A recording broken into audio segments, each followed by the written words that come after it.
Diputada, miri, parafrasejant a Salvador Espriu, li hauria de dir que l'Aina ha vingut per salvar-nos els mots, també en l'era digital.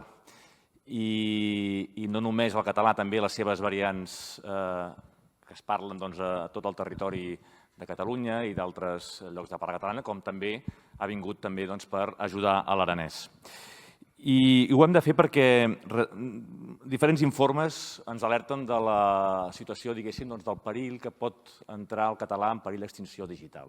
Des d'un informe de Metanet, on clarament situa 20 llengües europees en aquesta situació, com també el recent informe de Plataforma per la Llengua, on ens diu, per exemple, que només el 35% dels ciutadans que habiten en territoris de parla catalana utilitzen habitualment. O a Barcelona mateix, a Barcelona ciutat, on només el 20% dels joves la fan servir de forma habitual.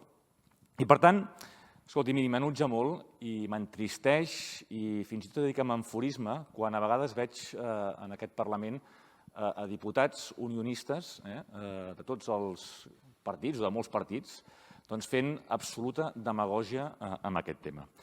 La veritat és que s'omplen la boca constantment de la Constitució espanyola, que hem de respectar la Constitució espanyola, quan ells són els primers que n'haurien de prendre exemple i respectar-la, perquè els vull llegir l'article 3.3 de la seva Constitució espanyola, que diu que la riquesa de les diferents modalitats lingüístiques d'Espanya és un patrimoni cultural que serà objecte d'especial respecte i protecció.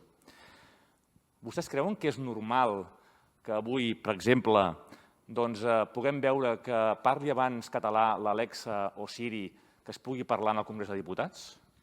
Creuen que això és respectar la llengua catalana en el si de l'estat espanyol? Ho creuen de veritat? Jo crec que aquests drets, els nostres drets, no estan sent respectats i ens hi trobem, i podem posar com a exemple, com al Parlament Europeu els representants espanyols poden utilitzar la seva llengua amb normalitat. Per què no es pot fer en el Congrés de Diputats? Per què la senyora Laura Borràs, el senyor Gabriel Rufián no poden utilitzar en el Congrés de Diputats la llengua que és una llengua, en aquest cas, que hauria de merèixer aquest respecte?